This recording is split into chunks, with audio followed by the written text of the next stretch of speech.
Kāja, labdien! Man šogad ir viena vēlme uzdāvināt senioriem kaut ko tiešām noderīgu. Ko tu varētu man ieteikt? Nu, ļoti plašs klāsts ir aptiekā.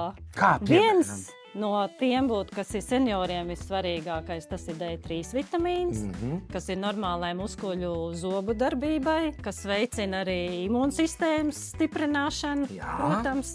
Un tad es arī tālāk varētu vēl ieteikt omega-3. Omega-3 šo liekam. Jā, to mēs liekam jau kastē. Omega-3. Omega-3, jā. Tā ir zivju eļļa. Atbalsta sirdi, uztur redzi un, protams, arī smadzenes mūsu. Perfekti, liekam klāt. Liekam nākošo. Un tālāk, ja nedaudz ir jau saaugstējies, tad mēs varētu ieteikt Livsāna imūnšotiņus, kas ir ļoti ērti. Tur paskaties iekšā saskalo un var iešaut. Olē.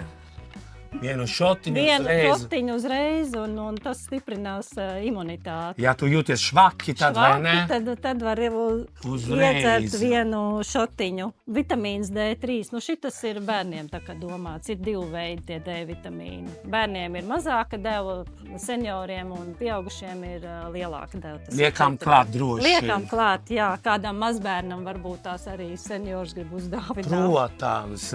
Vēl kur ta bez stresa šajā laikā. Ir tīpaši šajā laikā. B kompleks varbūt tev noderētu. Kāpēc? Ko dara? B kompleks nomierina, atslābina un nogurumam, nespēkam. Perfekti, liekam klāt, jā. Būtu ļoti plašs dāvanu klāsts. Un šeit arī vēl ir stresa balanse, kas ir no dabīgiem augiem. Tur ir arī iekšā B grupas vitamīni, safrāns.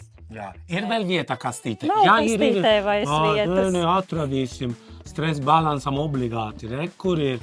Jā, nu mīļie, lai šie svētki mums ir sirsnīgi un skaisti. Priecīgus svētkus! Priecīgus svētkus!